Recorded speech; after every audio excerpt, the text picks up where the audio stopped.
हमारी बैठकें हुई हैं, भरपूर एक उत्साह। आपने देखा कि 1000 के लगभग संख्या यहाँ भी थी और ऐसे ही 1200 संख्या नारोल में भी थी। तो सब कार्यकर्ताओं में उत्साह है।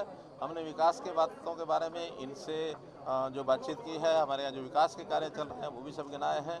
और नए साल के बजट के लिए ग्रामीण क्षेत्र का और शहरी निकाय का जो बजट है वो 250 करोड़ रुपया जो है रेवाड़ी जिले का है और 300 करोड़ रुपया महेंद्रगढ़ जिले का है।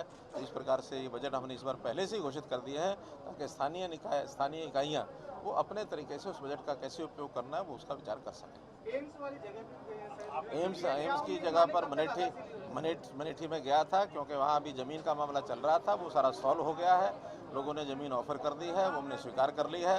अब उसकी जो प्रोसेस है वो शुरू हो जाएगी, उनकी पेमेंट करके रजिस्ट्री करा लेंगे उनसे ज़मीन की, और फिर जल्दी जो फॉर्मल कार्रवाई है वो शुरू करके, और मैं समझता हूँ और 2 महीने में RRTS का जो प्रोजेक्ट है वो आपको पता है कि 3 प्रोजेक्ट केंद्र सरकार ने उसको तय किए हैं। एक यहाँ से लेकर बरोड़ तक है, यानी काले खां से लेकर, और एक काले खां से पानीपत है, काले खां से मेरठ है। तो काले खां से जो बरोड़ का ये है, इसका सारा सर्वे हो चुका है, ज़मीन भी इसकी एक्वायर सॉइल टेस्ट वगैरह हो रहा है। सॉइल टेस्ट वगैरह हो रहा है, ज़मीन भी उसके कई जगह पर उसके एक्वायर हो गई, बाकी एक्विजिशन का काम चल रहा है।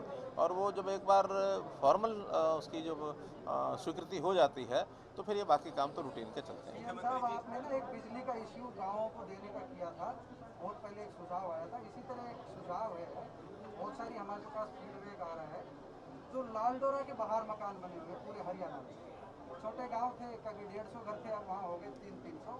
वो जो बाहर मकान बने हुए हैं उनको मालिकाना हक कैसे मिलेगा? उनको भी मिलेगा, पहले एक बार लालडोरा का काम कंप्लीट हो जाए, बाद में इनको भी एक रेगुलराइज कॉलोनी गाँव की जो होगी उसके हिसाब से इनको मान्यता मिलेगी, और इनको भी जो उसके डेवलपमेंट चार्ज होंगे उनको भरवाए जाएंगे, ताकि हाँ विकास का काम करवा सकें वो सारा। जैसे शहरों में भी हमने 20 साल के पुराने जितने भी लीज होल्डर थे नगर पालिका की ज़मीनों के, वो सब भी उनको मालिकाना देना शुरू कर दिया है। लालडोरा भी हो गया, अब कुछ और कॉलोनियाँ हैं वो भी रेगुलराइज होंगी, और ये जो गांव में भी लालडोरा के बाहर गांव थे इसको भी कराएंगे। सर, किसान जो है बॉर्डर पे बैठे हैं और पूर्व विधायक की पिटाई भी हाल ही में उन्होंने की है, लॉ एंड ऑर्डर डिस्टर्ब हो रहा है स्टेट में, और ये भी मांग किया है भाजपा के नेताओं ने खुद आपने कि ये किसान नहीं है, ये उत्तर भी है। तो लगता है कि अपने राज्य में हमारे चुने हुए प्रतिनिधि जो है अपने क्षेत्र में नहीं जा पा रहे, और लॉ एंड ऑर्डर और विकास कार्य जो है वो सर रुके हुए हैं। देखिए, मैंने बताया, क्योंकि अब ये तो हमारी जिम्मेवारी है, दायित्व है कि स्थिति जो है लॉ एंड ऑर्डर की न बिगड़े, लेकिन जिस प्रकार की भाषा वो लोग बोलते हैं वो बहुत निंदनीय भाषा है, और ऐसे लोकतंत्र में ये होना भी नहीं चाहिए। और लोकतंत्र में हर किसी को अपनी बात रखने का अधिकार है। जैसे किसान जो सो कॉल्ड एजिटेशन है उसमें जो नेता हैं उनमें उनको अधिकार दिया है कि अपना विदाउट वायलेंस शांतिपूर्वक तरीके से अपनी बात को रखें। इसी प्रकार से कोई भी व्यक्ति कहीं आता जाता है या अपनी बात को रखना चाहता है, उसको भी पूरा अधिकार है, और ऐसा अगर कोई सीमा से आगे बढ़ करके करेगा उसके खिलाफ कार्रवाई होगी। जहाँ तक राजस्थान की घटना हुई है, ये क्योंकि राजस्थान के अंदर हुई है तो राजस्थान में उसकी FIR भी हो चुकी है। हमारे यहाँ हमने उसको 0 FIR के नाते उसको शिफ्ट ट्रांसफ़र कर दिया है। अब वो उसका एक्शन लेंगे, और हम कहीं भी इसको बर्दाश्त नहीं करेंगे। निश्चित रूप से पॉलिटिकल एक एजेंडा लेकर के लोग चल रहे हैं, इसके पीछे पॉलिटिकल पार्टियां हैं, आपको भी पता कौन है, हमको भी पता कौन है। लगता नहीं सर ये हावी होते जा रहे हैं, जो मुकदमे होते हैं, जो लोग पकड़े जाते हैं, नहीं, ऐसा नहीं, दबाव की राजनीति ऐसा नहीं है। हमने सख्ती से उस सारे विषय को, ठीक है, शुरू में हमने भी विनम्रता से उन सब बातों को किया था, कुछ लोगों को छोड़ा भी था, कुछ केस भी वापस लिए थे, लेकिन आगे अब कोई हिंसात्मक गतिविधि पर आएगा उसके खिलाफ केस भी कराएंगे, और कहीं किसी के खिलाफ केस वापस नहीं लिया जाएगा। बड़ी संख्या में जो केमिकल युक्त पानी आता है बारिश के पानी के साथ में, आप जब नगर पालिका चुनाव हुए थे तब आप खुद ने आपने वादा किया था समस्या का समाधान। बिल्कुल ठीक है, अभी मैंने अंदर कार्यकर्ताओं की मीटिंग में भी ये बताया है।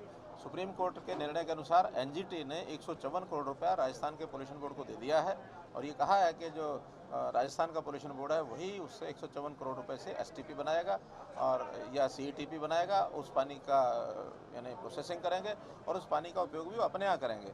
एक भी बूंद पानी का धरवड़ की तरफ नहीं आएगा, ऐसा सुप्रीम कोर्ट ने निर्णय दे दिया है।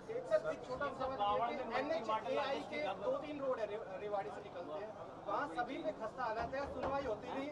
डॉक्टर बनवारी लाल जी से हमने पूछा भी था, बोले केंद्रीय मंत्री नहीं, ऐसा नहीं है। जब विकास कार्य चल रहे होते हैं तो उसमें लगातार रेवाड़ी के इर्द गिर्द कितने विकास कार्य चल रहे हैं, चाहे वो नेशनल हाईवे है, डेडिकेटेड